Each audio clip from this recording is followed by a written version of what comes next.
বৃষ্টি না থাকায় শেরপুরে কমতে শুরু করেছে বন্যার পানি। তবে এখনো পানিবন্দী অনেক মানুষ।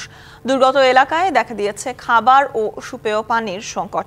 বন্যায় কৃষির ক্ষতি 500 কোটি টাকা ছাড়ানোর শঙ্কা। এদিকে নেত্রকোনায় উঁচু এলাকার পানি কমতে শুরু করলেও উবদাখালী নদীর পানি এখনো বিপদসীমার ওপরে।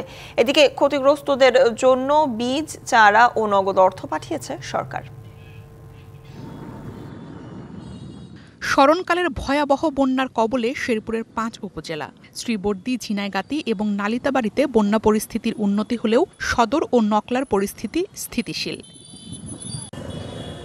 মহারশিয়া চেল্লাখালী নদীর তীরবর্তী বাঁধে ভয়াবহ ভাঙনে লণ্ডভণ্ড কৃষকের স্বপ্ন। ভেসে গেছে জেলায় উৎপাদিত 56% ফসল। আমনের পাশাপাশি আগাম সবজি এবং মৌসুমী সবজির ক্ষতি হয়েছে প্রায় 1500 হেক্টর। অনেক পুকুর তলায় প্রচুর পরিমাণ ক্ষতি হয়েছে আমাদের ঝিনাইদহ থানাতে। যে পরিমাণ ক্ষতি হয়েছে, এই পরিমাণ ক্ষতি পুষায় ওঠা খুবই কঠিন। মূলধন হারিয়ে দিশেহারা প্রায় 2 লাখ কৃষক এবং মৎস্য চাষী। টাকা পয়সা নিয়ে ইনধার করিয়া এখন তো মনে করেন যে বন্যায় একবারে নিচে নিয়ে গেছে, এটা আর টিকবো না। কৃষি বিভাগের তথ্য মতে এবারের বন্যায় শুধু কৃষি খাতেই ক্ষতি হয়েছে 500 কোটি টাকা। মৎস্য খাতে ক্ষতি 70 কোটি টাকারও বেশি। 164 জন চাষি ক্ষতিগ্রস্ত হয়েছে, তাদের পুকুরের মাছ বন্যায় ভেসে গেছে এবং এর পরিমাণ প্রায় 70 কোটি টাকার মতো। এবছর কৃষিতে এই শেরপুর জেলাতে প্রায় 500 কোটি টাকার মতো ক্ষতি হয়েছে। এটি আমাদের প্রাথমিক হিসাব। আমরা আশা করছি যে আমাদের কিছু ধান রিকভার করবে পানি নেমে যাওয়ার পরে। তো এটি আসলে একটু সময় লাগবে আমাদের চূড়ান্ত হিসাব করতে। এদিকে নেত্রকোনার সবকটি নদ নদীর পানি কমতে শুরু করলেও উবদাখালী নদীর পানি বিপদসীমার উপর দিয়ে প্রবাহিত হচ্ছে। প্রায় 1.5 লক্ষাধিক মানুষ পানিবন্দী। আশ্রয় কেন্দ্রে ঠাঁই নিয়েছে শতাধিক পরিবার। বন্ধ করা হয়েছে 2 শতাধিক সরকারি প্রাথমিক বিদ্যালয়।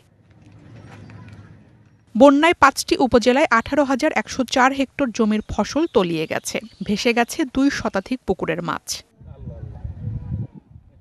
ময়মনসিংহের হালুয়াঘাট, ধোবাউড়ার বন্যা পরিস্থিতির উন্নতি হলেও নতুন করে প্লাবিত হয়েছে ফুলপুরের 3টি ইউনিয়ন। এখনও 3 উপজেলায় পানিবন্দী প্রায় 20,000 পরিবার। 32,395 হেক্টর আমন ধান ও সবজি ক্ষেত ক্ষতিগ্রস্ত হয়েছে। এদিকে ক্ষতিগ্রস্তদের জন্য বীজ, চারা ও নগদ অর্থ পাঠিয়েছে সরকার। টাকাও পাঠিয়ে দিয়েছি, বীজ পাঠিয়ে দিয়েছি, সার পাঠিয়ে দিয়েছি এবং অন্য জায়গা থেকে চারা রোপণ করে কৃষকদের দেওয়া হয়েছে। এবং যেই জায়গায় ধরেন যেহেতু এখন আমন ধান বললে আর আমন ধান হবে না, ওই জায়গায় যেন সরিষা বা অন্য শস্য বোনা যায় তাও ব্যবস্থা করা হয়েছে, জায়গাটা যেন পতিত পড়ে না থাকে। বন্যা থেকে কৃষিখাত বাঁচাতে দ্রুত সময়ের মধ্যে সব নদীর তীরবর্তী বাঁধ নির্মাণ ও সংস্কারের দাবি স্থানীয়দের। প্রিয়া কুণ্ডু, ডিবিসি নিউজ ডেস্ক।